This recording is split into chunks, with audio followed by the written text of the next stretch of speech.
to shoot this video for a little while now. For those of you who don't know me, which most of you probably don't, I write and publish children's books, so like rhyming picture books for kids.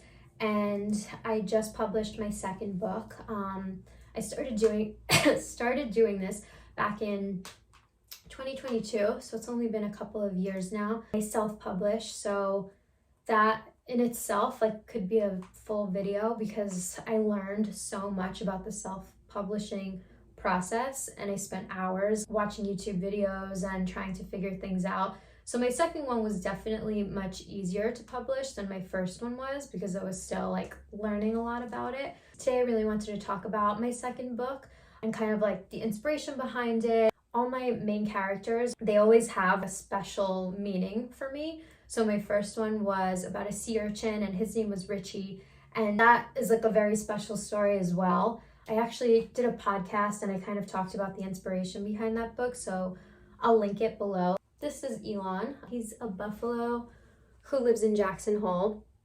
So the name of the book is Elon, King of the Tetons, and it has really cute little illustrations. He befriends a coyote and they go on like boat rides together. But the reason why I chose a buffalo, to preface this a little bit, I temporarily moved into a barn on a buffalo ranch. So there was like a ranch with 200 wild bison, and I was living there with my husband, and we would actually go and pick up hay together and feed them. And this was the first experience that I ever had of living in the country. I learned how to drive a tractor. I learned how to strap hay. It was just like a very memorable experience that I wouldn't trade for anything. So I had very close interaction with the buffalo.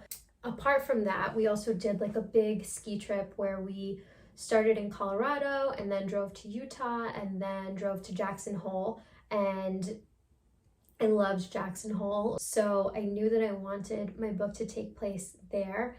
So that's why the book takes place in Jackson Hole, and that's why it's about a buffalo. It's available for sale on Amazon, it's on Walmart, it's on barnesandnoble.com as well. I will include the links for where you can purchase it down below if you're interested. If you did watch all the way till the end of this video, I have a little surprise.